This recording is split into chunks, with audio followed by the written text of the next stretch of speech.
What is going on, Sooner fans? Welcome back to the Sooner Surge on this Tuesday evening. And there it is, Eric asking Tyler if he's a new Sooner Surge Unlimited member, and we got the answer right here from Tyler himself. I'm an Eric Unlimited member. There it is. Hunter, how's it going tonight? Glad to be on here with you. Good. It's going good. Yeah. Hey, Fall any camp chance underway and going to sponsor Oklahoma now? Quick Trip sponsoring Oklahoma. No, I mean, well, you saw the pit bull stuff today. I thought maybe Quick Trip. Oh, I see. Like I know there's a big movement, or I don't know about big, but a movement in the OU baseball X verse, Twitterverse, whatever you want to call it, now of trying to get Quick Trip to build a new stadium. I don't think that's going to happen. I mean, you have Love's Field right across the way. The Love's family has treated OU very well. That would be a kind of. I just don't think OU would go that way. I also don't think Quick Trip would really even go that way. I mean, if you follow along on Twitter, I mean, social media interns making a lot of people upset. Oh yeah. Mizzou shade, like Quick Trip's just very good at kind of staying.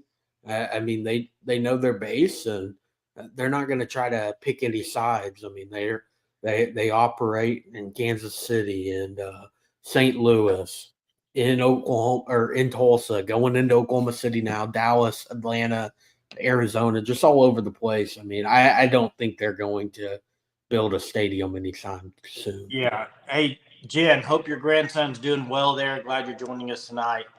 First off, I want to address it. Steven, thanks for joining tonight.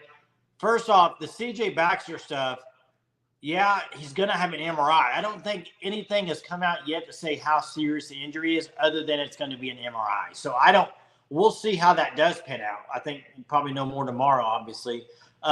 Jason Crawford, thanks for joining us. Asked, does anyone know why OU did not offer Colton Yarborough?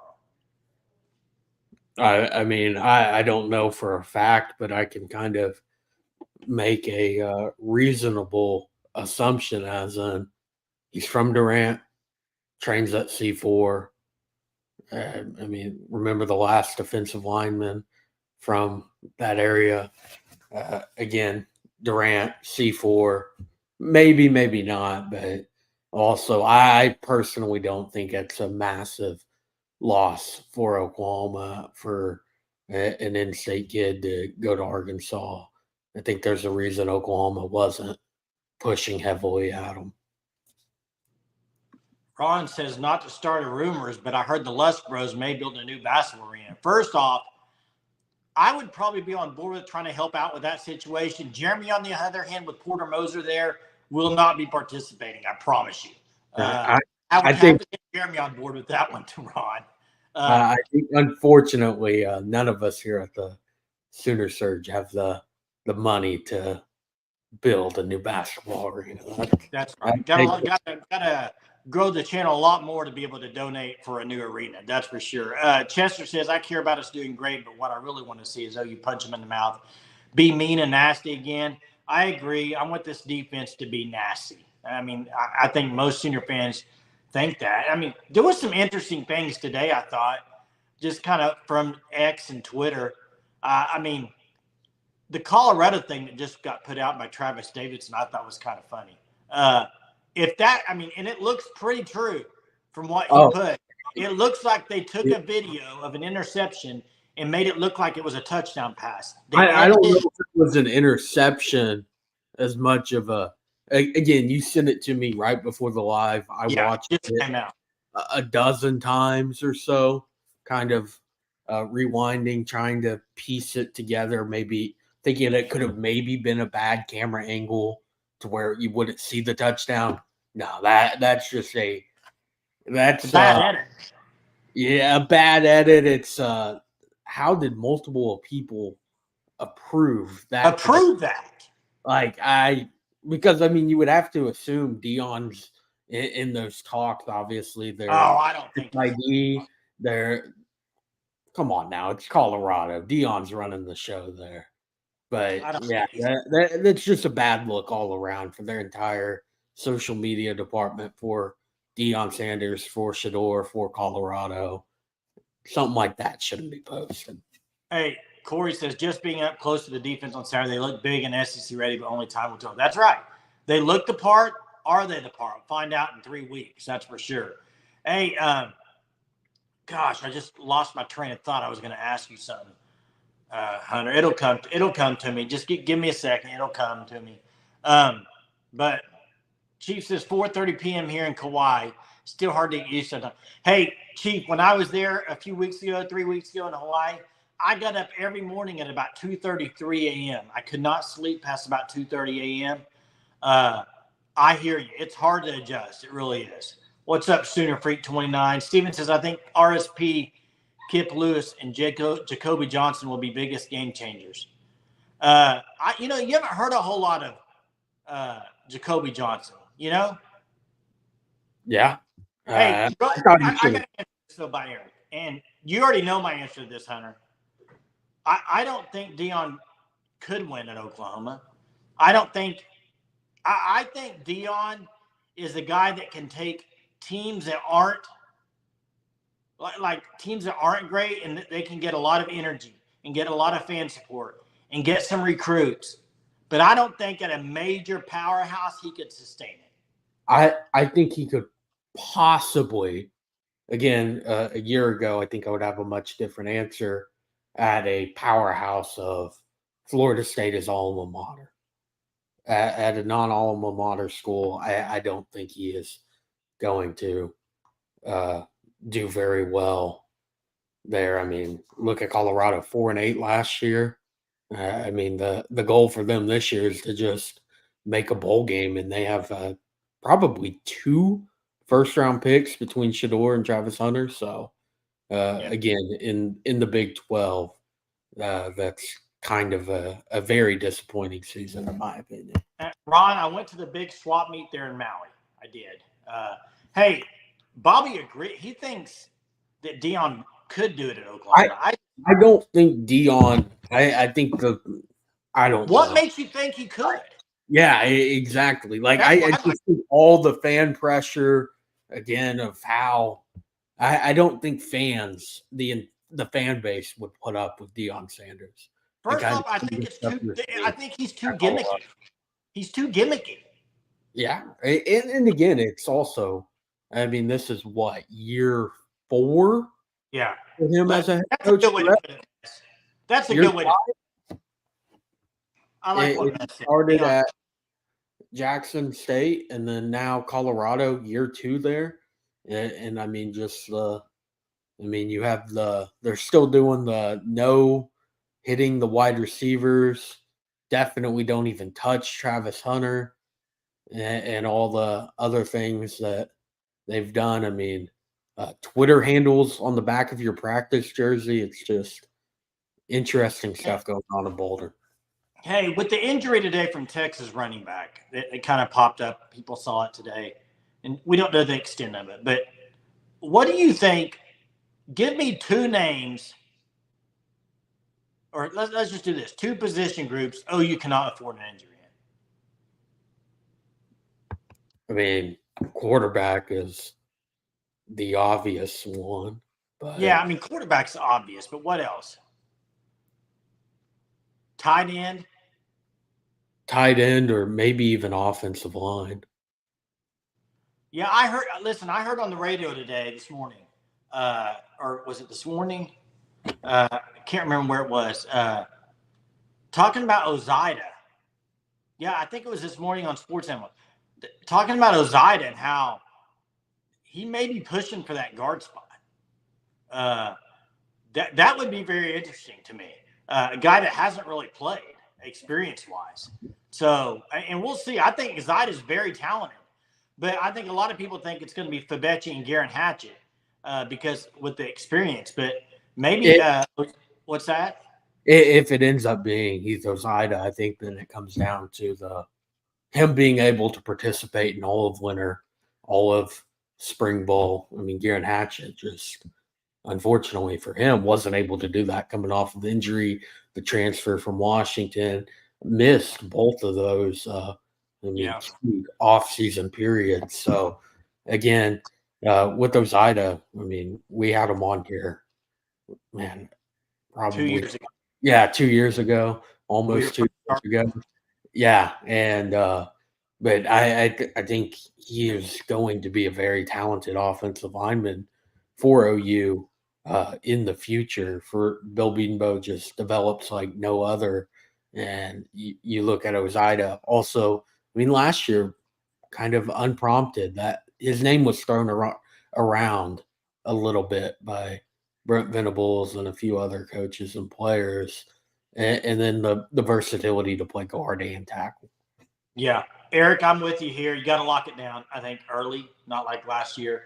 Tyree, I did see what Mess said. I just haven't heard anything about that. If it's. Real quick. George Stoya is reporting an MRI in the future. So, yeah, knee injury.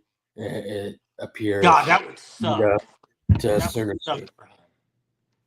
Yeah, that if he were to be missing time from it, that's a big loss for Oklahoma. Was really starting to get into the swing of things last year, and again, not much playing time, but you would think you would get even more in that deep wide receiver room. You have Andrew Anthony and Farouk coming off of injuries in that room as well. So, but nobody knows the extent of it yet. Just going to have an MRI, correct? Correct, from what I read. And let's just hope and pray it's a strain or something where it's nothing, a significant amount of time for both him and Oklahoma. I think he was solidifying himself, I think, as that outside receiver. And I think a lot of people have talked about that. So, and there it is. I was waiting for the comment to happen, and Chief T-Bird throws it in there. Schmitty strikes again. It's a developing story. There's still got to be an MRI to Schmitty doesn't coach Texas, and they had a knee injury today too. So I mean, yeah, I think the Schmitty injury argument's kind of, I don't know, I don't agree with it. Sooner fan Jaden Gibson. So yeah, it is for real. Let's just make it clear. Mess, put it in here. Thanks, Mess, for putting it in here. We were not on Twitter right before we got in there. Hunter just verified, I think, off Twitter, per George Stoya, that it is official as far as him having an injury. As far as the extent of it, nobody knows. He's got an MRI. That's it. So that's all we know at this point. So I don't know about that, Mark. It could possibly. They have guys. I mean, that is a deep room, but when a guy I felt like was on the premise of making a big year, and that was Gibson, and he still could, guys. I mean, we don't know what even the injury is, so I don't want to just say whatever. But so we'll see. Just pray for the best in that situation. Hopefully, he's not too injured. Can come back before the season starts. It's a spot that they're going to need. I think he gives you something. In fact, I think he gives you something that nobody else on the team does with his physical attributes. I mean, it seemed like last year, every time he was touching the ball, he was, what was it, 14 catches, 5 touchdowns, I believe, was the number last year. Yeah. Down the stretch, it was big play after big play after big play. And I get what Mark Littlefield's saying here. And Ivan Carrion 6'6", Jaden Gibson 6'5". So the size comparison is there, but that's a lot to count on a true freshman. Year 3 to year 1 is totally different. I mean, look at the jumps Jaden Gibson has made from big time. year 1 to now year 3. So for him, so that again, no one knows the severity of it just yet.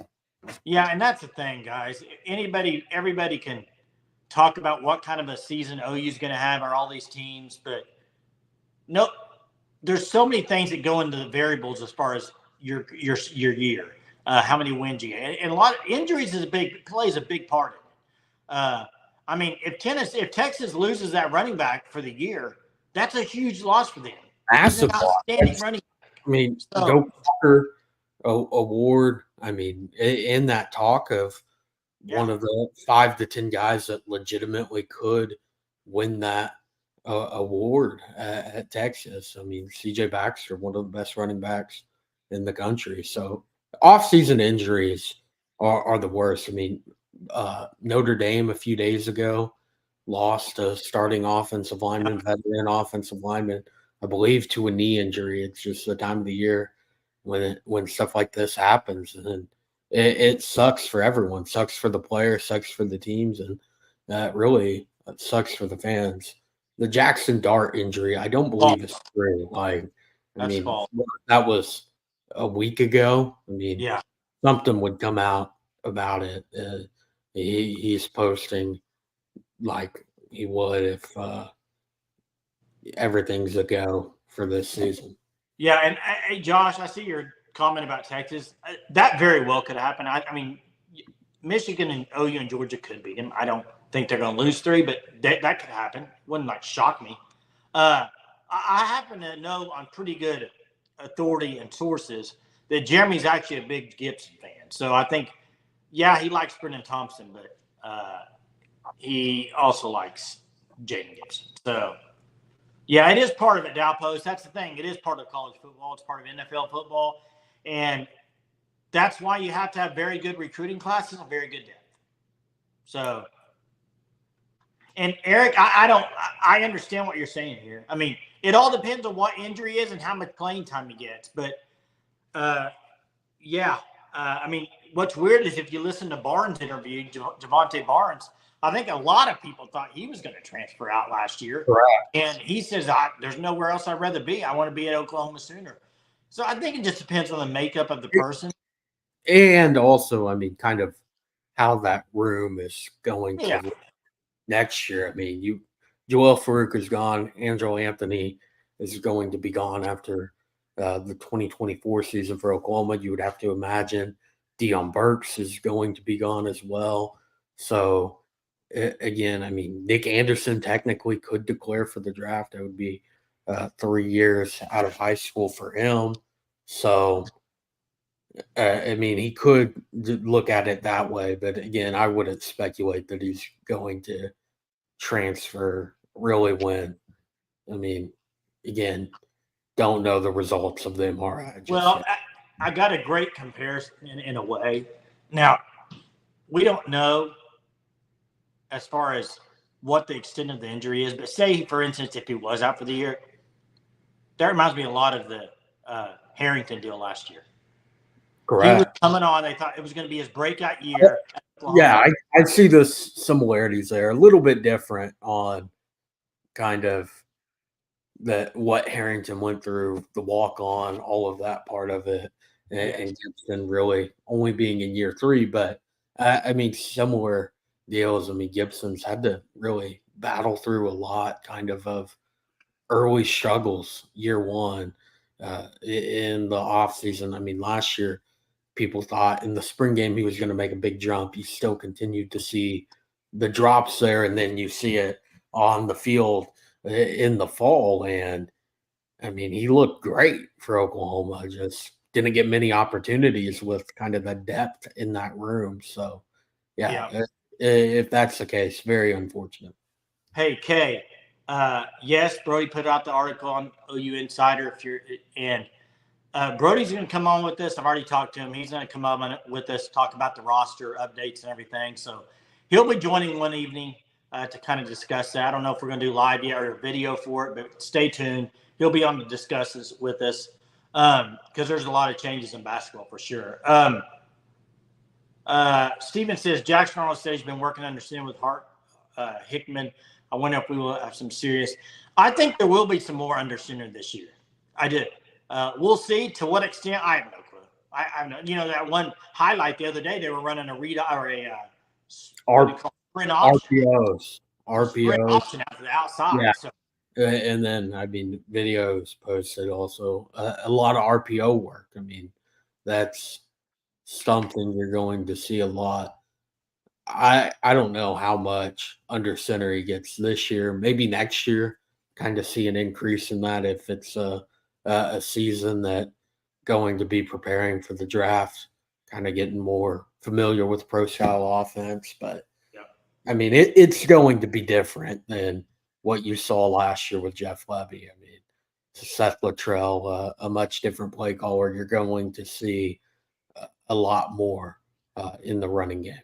Hey, Hunter, I'm going to ask trivia. Do you know this off the top of your head, or if you could look it up? I can pull it up. I believe it's number 8. Maybe I thought it was 8 or 9. But hey, trivia tonight sponsored by The Fan Stop. www.thefanstop.com. Check them out. When you get to the website, if you use code SURGE when you check out, you'll get 10% off your first 3 months there. So make sure you do that, and just go check out all the gear they have. They have a lot of gear. If you're not an OU fan on here, maybe you're an SEC fan. A lot of other schools that they are officially licensed. So, check them out. Yeah, real quick to answer Ron's question. In the 247 composite rankings, OU is now 11th in the country. So some other teams making some rises. I mean, you got to land Susie and move up. We're going to have a few more commitments in that class. So, I mean, Oklahoma still can get a top 10 class. Yeah, you got to land strong, finish strong, and land some guys. I think 11's too low. I mean, let's face facts, don't you think? I mean, that's just they don't want to be down there. They need to be up in the. That would be in the SEC, I believe that is 6, number 7. Number 7. That's and OU knows that they don't want that either. I mean, that's not where they want to end up every year. They got to finish strong. All right, here's trivia for the night. This one you might have to look it up. I don't know unless somebody really knows off the top of their head. But all I want to know tonight, we talked about special teams, and I think we know who the starting kicker possibly is going to be, maybe based off Brent Venables when he said his name. But Tyler Keltner, what is his number? What is Tyler Keltner's number? I know a lot of people in here are playing the new college football game. Somebody should get this pretty quick. Well, it's an odd number for a kicker. I mean, yeah, it is, but if you're playing the game, you should know. There it is. Bobby Wiley, 98. Bobby's been playing some CFB 25. That's it. Yeah, 98. There it is. So good job, Bobby. Way to go. Get that streak going again. Get your name on the wheel for the Houston tickets. That'll be here before you know it. So I get this. I have yet to play it down on college football 25. I don't know. What are you waiting for, Jay? Like, seriously. It's the oddest number for a kicker, isn't it? Yeah, it's a pretty odd number. I mean, not one you would expect, but I think he wore that at his last 2 stops as well. I believe he wore it at FSU and then the previous FCS stop before FSU. Hey, I got 2 numbers on the team this year that I think are the absolute best numbers on the team. They fit what they do, and they just fit them. One of them, do you know who they are? Take a guess. One of them is David Stone. I mean, 0, dude. Oh, come on. You got to like it. I love that number. Okay. I thought you were sorry. My bad. I said these are my favorite on the team. Sorry. That's one. Sorry. The other one is, and Great God, Deion at 6 is a great one, but that's not the other one. The other one is this. Danny Okoye at 16 is an absolute, I love that number on a defensive end, dude. Really? Yes. That would not have been the one I would have. I love that number. But yeah, I like Gentry number 9. Hey, Steven, back. That brings up a great point on Gentry Williams that I wanted to talk about it last night with Jeremy, and we didn't get to it, but Gentry Williams, if you listen to his interview, did you hear it at all, Hunter? I did not. Talking about how Schmitty had really helped him because pushed through things like you got to still go even though you're hurt. Like it almost sounded like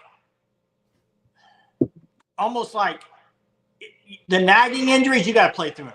You can't let them. That's the way I kind of took it. You can't let those get you out of games. You got to push through those. And I think he's going to be way tougher. He already is bigger. He's more physical. And I think starting game 1, it's going to be probably him and Woody. I mean, I don't think there's any question, right? Yeah, I would imagine that would be the case. Colin, Link for the fan stop is in the description of the video.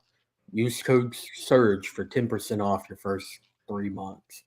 Thefanscoop.com. Yep, go check it out in the description of the video, Colin. Chief, who's your starting D-line game one? I'll say this. If you go a 3-man front, it's probably going to be Dominique Williams, Ethan Downs, and I don't know in the other one if they would go an edge or if they'd go another interior on the outside that could rush. Maybe you could put Halton out there that could rush the quarterback. I think it depends. I mean, if you want to go to 4, I think the 4, it's Dominique Williams and John Terry, and then Ethan Downs and R. Mason Thomas. That would be what I pick. That's what I would go with. The one I would interchange there, Jaden Jackson. I think he's right there. I think he's going to be very talented and really make an impact this year. I don't think he's in the starting rotation just yet. I think him and David Stone are going to see a good amount of playing time. But again, with what you have with DeJoun Terry and Dominic Williams, I mean, that's a very impressive interior defensive line.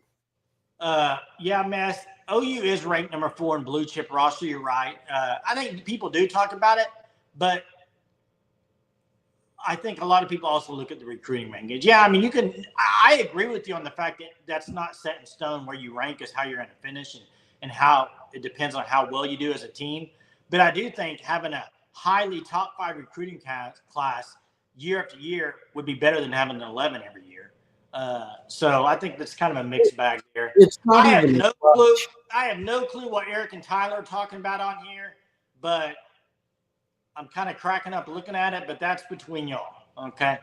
Oh, okay. But real quick, it's not as much of the 11 that's concerning. It's 7 out of 16 in the SEC that's more of an issue when you're getting beat by the likes of Auburn, Tennessee, I mean, Texas A&M. Like, those are teams that to make a run at an SEC championship, making it into the college football playoffs, you need to out-recruit them, especially Auburn. Yeah, I agree. John Terry looks the part. Hugh Freeze has had just an unbelievable month. I mean, what is it, 2, maybe 3 flips from Alabama? Like, and Alabama's been recruiting very well, Kalen DeBoer, but the flips that Hugh Freeze has been able to pull off is impressive for Auburn. That's true. And I think if you want to talk about Brent Venables, one thing that I think has been that I would say if you look at recruiting that they've done well is they haven't had a whole lot of people flip after the fact. Now, they haven't landed some guys that OU have wanted. But as far as the guys that committing and then flipping, there hasn't been a whole lot of them. Starting, Hunter, Josh, I want you to give him the starting back 7. Starting back 7. So Woody and Gentry at corners. You got, I think it's going to be RSJ and Billy Bowman at safeties. At nickel, Kendall Dolby. Maybe even depending on the package, if you're going 3 down. I think Peyton Bowen is going to play a lot. I think you're going to see many times where, I mean, all 6 of them were on the field together. Or 7? Is that 7? I don't know. It's been a long day. And then going to go Danny Stutzman and Kip Lewis. So I think that gets to 7, but maybe not. Maybe I'm short 1. Steven says Woody, Bowman, Gentry, RSJ, Dolby, Jacoby Johnson. Interesting. Okay. I think Jacoby Johnson is going to get into that rotation. I think he should have played a lot more last year, especially with the injuries that Oklahoma was having. I think with Jacoby, I mean, 6'4" frame. I mean, you watch him on special teams, you like what you saw last year.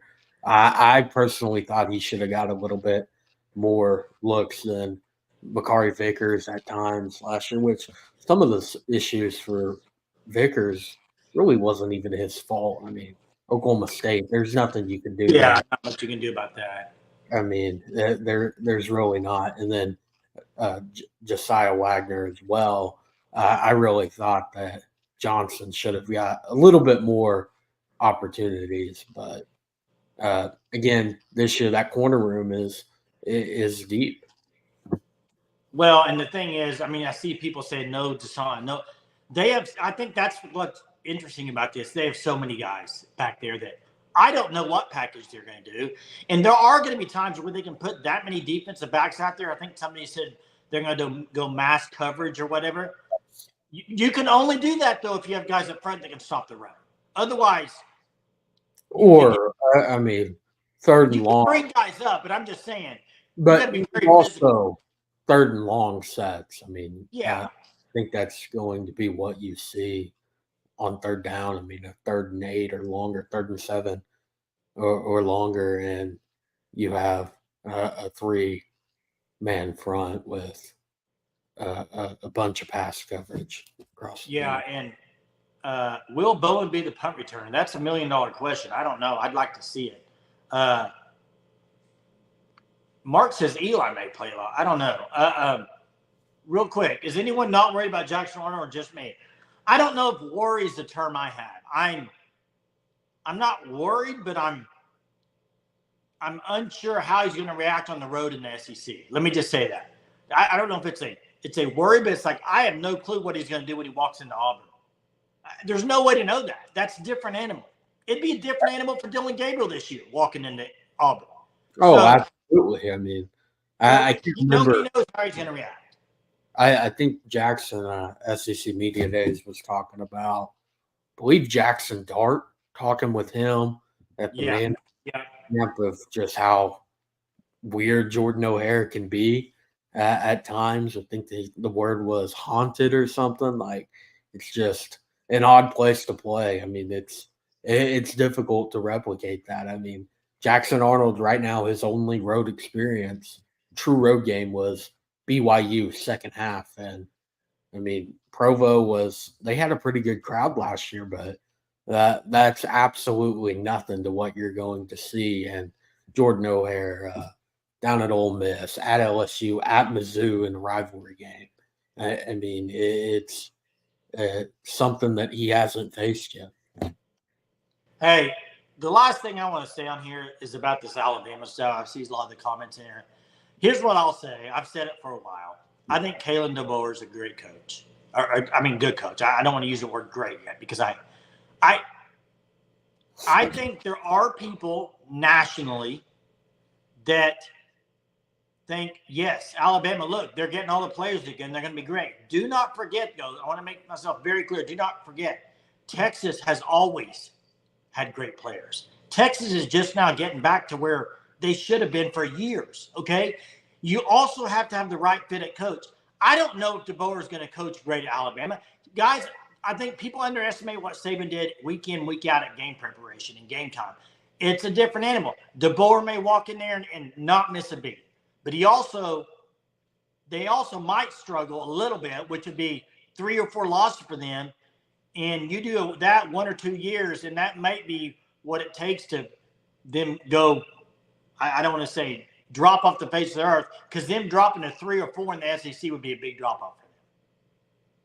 What, so, 3 or 4 in the rankings or 3 or 4 losses? If they're consistently 3rd or 4th in the SEC, that's going to be a drop off for them. All right, I'll end it with my thoughts on it. A few months ago, I would have said, yeah, Bama's going to have a drop off. My biggest concern with Kalen DeBoer is the recruiting and retaining roster. I mean, able to somehow get Caden Proctor back, one of the 2 big transfer portal moves that he lost once he took over, able to get him back and look at the recruiting class that he's putting together. Yes. I think Kalen DeBoer, I mean, look at the record. He's won everywhere. Again, recruiting was that one question I had for him. I think that they're going to have a good year and finish top 5 in the conference and pushing for a playoff spot, if not getting one this year. Yeah, it doesn't always work out that way. I believe Tom Herman had won everywhere before he went to Texas. That is true, but, I mean, Kalen DeBoer did go to the national championship. I just played that. Yeah, I get what you're doing, but I think it's a little bit different when you're in a national championship game competing for it. I mean, beating Texas in the Sugar Bowl a year ago, it's a little bit different.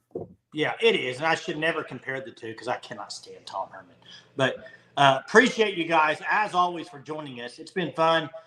Jeremy will be back tomorrow night. But appreciate you guys joining us. We will talk to y'all tomorrow.